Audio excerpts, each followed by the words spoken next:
Hello friends, welcome to Manjit classes. आज आप लोगों के सामने हम एक न्यू टॉपिक के साथ आए हैं जिसका नाम है फिजिक्स का हम पीवाईक्यू लेके आए हैं। ठीक, objective series, PYQ objective series यानी प्रीवियस ईयर्स क्वेश्चंस का ठीक हम सॉल्यूशन लेके आए हैं।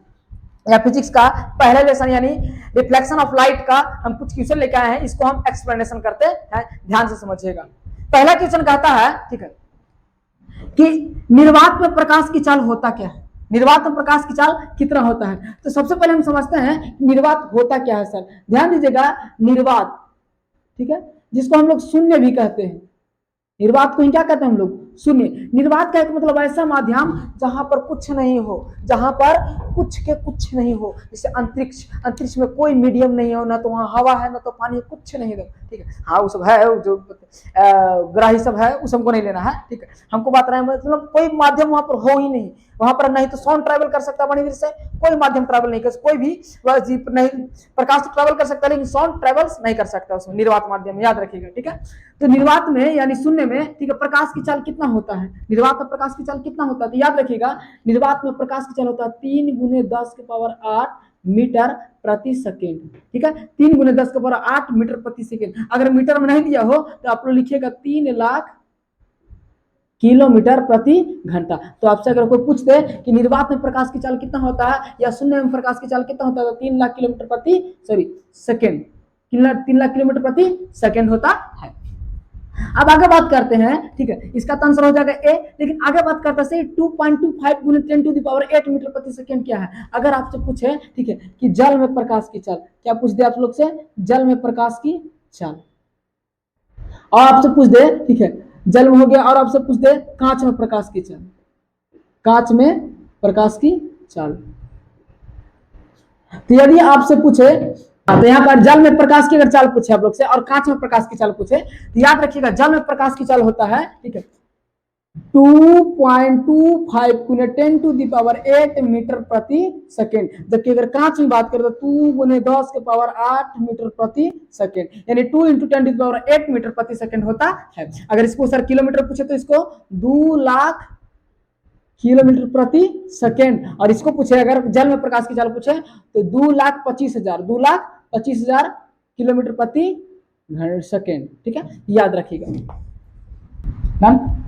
हाँ, तो याद रखिएगा अगर आपसे पूछेगा जल में प्रकाश की चाल कितना होता है तो 2.25 × 10⁸ मीटर प्रति सेकेंड, और ऐसे 2,25,000 किलोमीटर प्रति सेकेंड। और अगर पूछेगा कांच में प्रकाश की चाल तो 2 × 10⁸ मीटर प्रति सेकेंड, और ऐसे 2 लाख किलोमीटर प्रति सेकेंड। याद रखिएगा, मतलब ये जो है ये किसका है, जल में प्रकाश की चाल, और ये किसका है सर, ये है हमारा किसका, कांच में प्रकाश की चाल।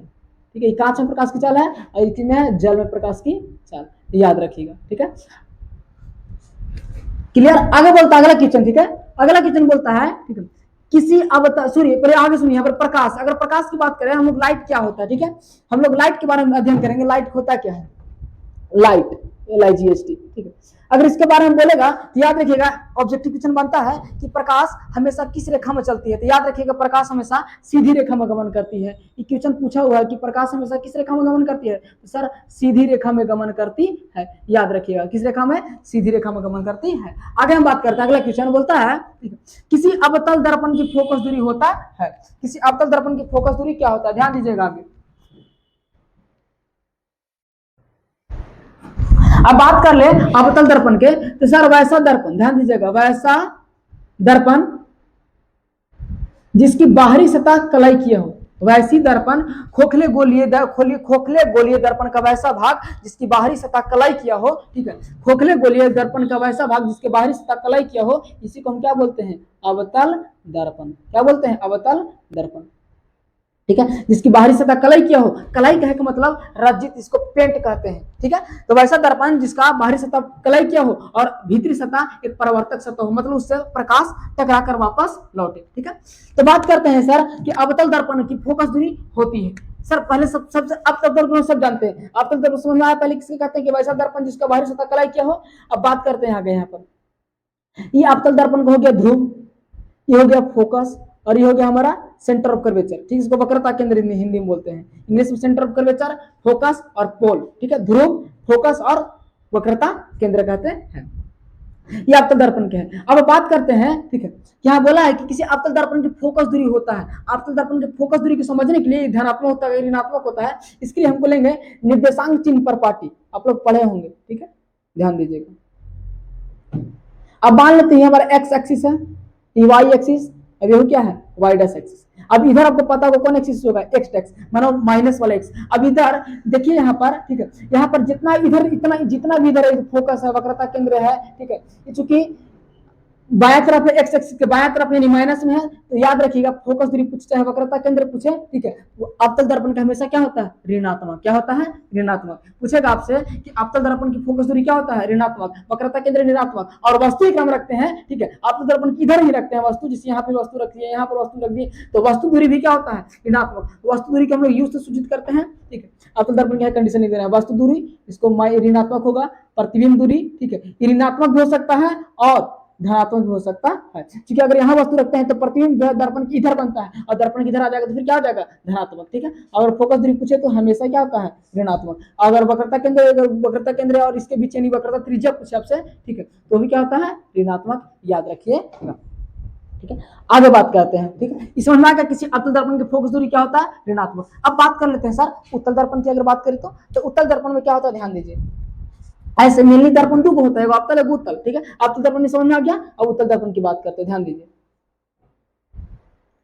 उत्तल दर्पण बोलता है कि वैसा दर्पण, ध्यान दीजिएगा, वैसा दर्पण जिसकी भीतरी सतह कलाई किया हो, मानो पेंट किया हो, वैसा दर्पण जिसकी भीतरी सतह क्या हो कलाई किया हो, उसको हम क्या बोलते हैं, उसको बोलते हैं हम लोग सर उत्तल दर्पण। एक खोखले गोलिये का एक भाग होता है। अब इसका फोकस दूरी पूछते हैं आपसे बाबू, सर ये उत्तल दर्पण है, उत्तल दर्पण, ठीक है, और इसका पूछा आपको फोकस दूरी तो याद रखेगा ऋणात्मक, ठीक है। इसका मेन फोकस दूरी याद रखिएगा ऋणात्मक होता है। अगर पूछे कि सर अवतल दर्पण का उपयोग कहाँ कहाँ होता है, तो याद रखिएगा अवतल दर्पण के उपयोग की अगर बात करें तो अवतल दर्पण का उपयोग होता है कहाँ कहाँ, ठीक है। तो सर आपको होता है सोलर कुकर में, सोलर कुकर में रोगी के नाक, कान, गला आदि जांच करने में, आदि जांच करने में, ठीक है। और अगला एकदम VBA याद रखिएगा दूरबीन में, ठीक है। टेलीस्कोप पे किस दर्पण का उपयोग होता है, अवतल दर्पण का उपयोग होता है। अब सर उत्तल दर्पण का उपयोग कहाँ होता है, तो याद रखिएगा, ठीक है, वाहनों के साइड मिरर के रूप में, वाहनों के साइड मिरर, याद रखिएगा, ठीक है। वाहनों के साइड में किसका उपयोग करते हैं, ठीक है, याद रखिएगा उत्तल दर्पण का, किसका उत्तल दर्पण का होता है। आई होप उत्तल और अवतल समझ में आ गया होगा। आगे बात करते हैं, अगला क्वेश्चन बोलता है, ठीक है, कि प्रकाश के प्रवर्तन का नियम है। अब सर प्रकाश का प्रवर्तन होता क्या है पहले समझते हैं, उसके बाद प्रकाश प्रवर्तन के नियम की जानकारी लेंगे। बोलता है यहाँ पर कि प्रकाश का प्रवर्तन होता क्या है, ध्यान दीजिए। ये कोई प्रवर्तक सतह है, मान लेते हैं समतल दर्पण है, ठीक है, और इधर कहीं से प्रकाश की किरण एक आ रहा है। अब जैसे ही प्रकाश की किरण इस दर्पण में पड़ता है तो यहां से क्या हो जाता है, ठीक है, यहां से वो रिफ्लेक्ट होकर वापस चला जाता है। यह बन जाएगा नॉर्मल हमारा यानी अभिलंब। अब देखिए आने वाला किरण को हम बोलेंगे आपतित किरण और जाने वाले किरण को परावर्तित किरण। अब इसको परावर्तित किरण क्यों कर रहे हैं नहीं सुनिएगा अभी, परिवर्तित किरण, ठीक है। बोलता है प्रकाश का परावर्तन कहता क्या है, ठीक है, किसी बिंदु स्रोत से आने वाली प्रकाश की किरणें, किसी बिंदु स्रोत से आने वाली प्रकाश की किरणें जब किसी सतह से टकराकर वापस मुड़ती है, जब किसी सतह से टकराकर मुड़ जाती है, ठीक है, इसी मुड़ने की घटना को, वापस मुड़ने की घटना को हम क्या कहते हैं, प्रकाश का परावर्तन, इंग्लिश में बोलते हैं रिफ्लेक्शन ऑफ लाइट। याद रखिएगा, ठीक है, कि किसी बिंदु स्रोत से आती प्रकाश की किरणें, ठीक है, किसी सतह पर पड़कर, ठीक है, वहां से टकराकर वापस लौट जाए, टकराकर वापस लौट जाए, तो टकराकर वापस लौटने की घटना को क्या कहते हैं हम लोग, प्रकाश का परावर्तन कहते हैं, यानी रिफ्लेक्शन ऑफ लाइट कहते हैं। अब जब प्रकाश का परावर्तन होता है तो यहाँ पर दो नियम काम करता है, ठीक है, इसको कहते हैं हम लोग आपतन कोण और इसको कहते हैं हम लोग परावर्तन कोण। इसको क्या बोलते हैं, आपतन कोण, और इसको परावर्तन कोण कहते हैं। अभी तो जानवर करते हैं अभिलंब है, ये सब पिछला लेक्चर में बता दिया गया, आप लोग देख सकते हैं जाके, ठीक है, अभिलंब है। अब सर सवाल उठता है कि सर प्रकाश के प्रवर्तन कितने नियम बाबू, दो। याद रखिएगा प्रकाश के प्रवर्तन में कितने नियम, दो। अब कौन कौन, पहला नियम कहता है, पहला नियम कहता है कि आपतित किरण, आपतित किरण, आपतित किरण तथा आपतन बिंदु पर आपतित किरण, परावर्तित किरण, परावर्तित किरण तथा आपतन बिंदु पर,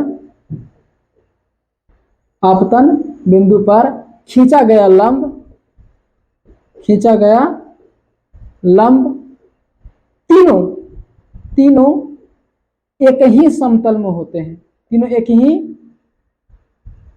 समतल में होते हैं। याद रखिएगा, प्रकाश के प्रवर्तन का पहला नियम कहता है किसी का आपतित किरण, परावर्तित किरण तथा आपतन बिंदु पर खींचा गया लंब, आपतित किरण, परावर्तित किरण तथा आपतन बिंदु पर खींचा गया लंब तीनों जो है एक ही तल में होते हैं। ये प्रकाश के प्रवर्तन का पहला नियम है। अब सर दूसरा नियम क्या कहता है? पहले दूसरा नियम क्या कहता है? दूसरा नियम कहता है कि आपतन कोण हमेशा बराबर होंगे किसके? परावर्तन कोण के, यानी कोण आई है हमेशा किसके बराबर होगा? कोण आर के। अब देखिए ऑप्शन में क्या कहता है, प्रकाश के प्रवर्तन के नियम से कौन सही होगा? क्या कोण आई बटा कोण आर? ना सर, तो गलत हो जाएगा सर। कोण आई बटा कोण आर, हाँ बिल्कुल कोण आई बटा कोण आर। प्रकाश के द्वितीय नियम, प्रकाश के प्रवर्तन का कौन नियम? द्वितीय नियम कहता है कि कोण आई जो है ना आपतन कोण हमेशा किसके बराबर होते हैं? परावर्तन कोण के बराबर होते हैं। याद रखिएगा। आगे बात करते हैं, ठीक है, अगला क्वेश्चन बात करते हैं जिसका नाम है, बोलता है कि समतल दर्पण द्वारा बना प्रतिबिंब होता है। अब बात करते हैं कि समतल दर्पण द्वारा प्रतिबिंब कैसे बनता है। अगर समतल दर्पण की विशेषता की बात कर ले तो इसका मुख्य 6 विशेषता होते हैं समतल दर्पण की। पहला बोलता है, ठीक है, इसमें जो दर्पण में समतल दर्पण में जो प्रतिबिंब बनता है हमेशा याद रखिएगा आभासी, इसी को हम बोलते हैं काल्पनिक। क्या बोलते हैं? काल्पनिक। ठीक है, काल्पनिक, काल्पनिक तथा सीधा, काल्पनिक तथा सीधा प्रतिबिंब बनता है। याद रखिएगा पहला गुण, ठीक है, कि इसमें जो प्रतिबिंब बनता है हमेशा आभासी, काल्पनिक तथा सीधा। आभासी या बोलते हैं काल्पनिक तथा सीधा प्रतिबिंब बनता है। दूसरा पॉइंट बोलता है इसमें जब भी प्रतिबिंब बनेगा वस्तु के बराबर बनेगा, वस्तु के बराबर, वस्तु के बराबर।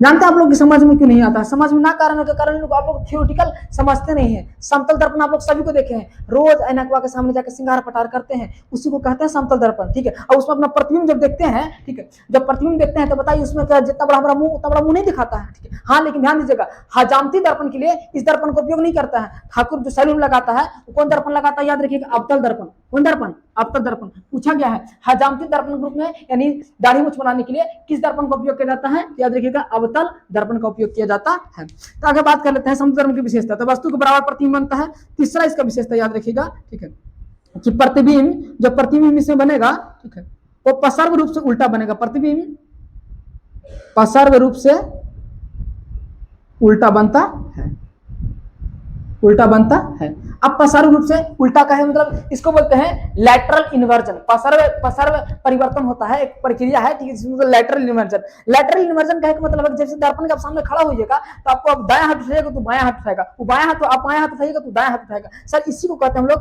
पसर्व परिवर्तन। क्या कहते हैं? पसर्व परिवर्तन, लैटरल इन्वर्जन कहते हैं। आगे बात करते हैं, ठीक है, तो याद रखिएगा प्रतिबिंब पसर्व रूप से कैसा बनता है? उल्टा बनता है। चौथा कहता है कि प्रतिबिंब दर्पण से उतना ही दूरी पे बनेगा। प्रतिबिंब दर्पण से उतना ही दूरी पर बनेगा, उतना ही दूरी पर बनेगा जितना दूरी पर दर्पण से वस्तु खड़ा हो, दर्पण से वस्तु खड़ा हो।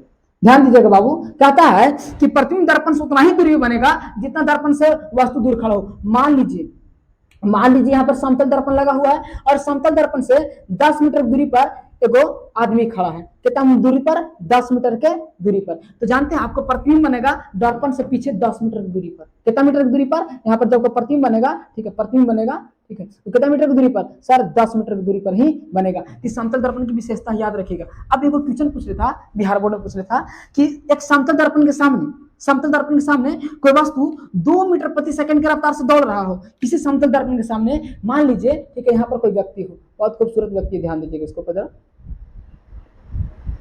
मान लीजिए कोई व्यक्ति है समतल दर्पण के सामने, अभी जो है समतल दर्पण के सामने 2 मीटर प्रति सेकंड की रफ्तार से भाग रहा है। 2 मीटर प्रति सेकंड की रफ्तार से भाग रहा है। तो पूछता है कि बताइए इसका प्रतिबिंब वस्तु के सामने कितना कितना मीटर प्रति सेकंड से आएगा, याद रखिएगा। ठीक है, पूछेगा आपसे, ठीक है, ऐसे करके पूछेगा कि एक वस्तु समतल दर्पण के सामने है और 2 मीटर प्रति सेकंड के दर्पण की ओर दौड़ रहा है, तो उसका प्रतिबिंब उसके तरफ, उस वस्तु की तरफ कितना स्पीड से आएगा। तो याद रखिएगा इस वस्तु को दुगुना माने दू कर चल रहा है तो इससे कितना स्पीड से आएगा, 4 मीटर प्रति सेकंड, याद रखिएगा। ठीक है, तो अगला विशेषता लिख सकते इसमें, ठीक है, कि समतल दर्पण के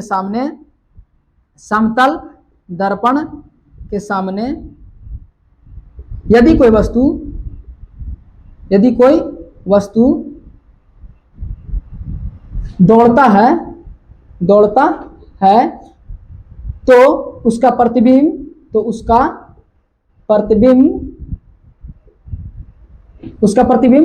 वस्तु की